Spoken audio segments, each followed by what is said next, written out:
पाकिस्तान में रोजाना हजारों किलो जो पत्ती होती है वो सेल होती है, लेकिन नाम हमें हमेशा वाइटल या लिप्टन का याद रहता है। क्यों? क्योंकि उन्होंने ब्रांड बनाया है और अच्छी पैकिंग में जो है वो पत्ती दे रहे हैं। पाकिस्तान में बहुत सारे ऐसे लोग हैं जो पत्ती सालों से बेच रहे हैं, काफी साल हो गए हैं वो पत्ती बेच रहे हैं, लेकिन अभी तक उनका कोई ब्रांड नहीं है। तो हम आपको ऑफर करते हैं, ये जो आपके सामने डिजाइन बने हैं इनमें से कोई भी डिजाइन बनवाएं, आला क्वालिटी की पैकिंग आपको करके दे सकते हैं। 4 सिलेंडर में या 5 सिलेंडर में, जितने में भी आप करवाना चाहते हैं।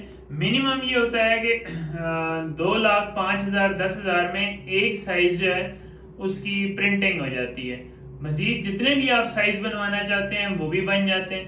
हाँ, अगर आपका बजट कम है तो हमारे लिए आपके पास एक ऑफर है कि हम मास्टर सिलेंडर के साथ 1,49,000 में भी मिनिमम आपको एक साइज जिस तरह ये वाला है ये आपको बना के दे सकते हैं।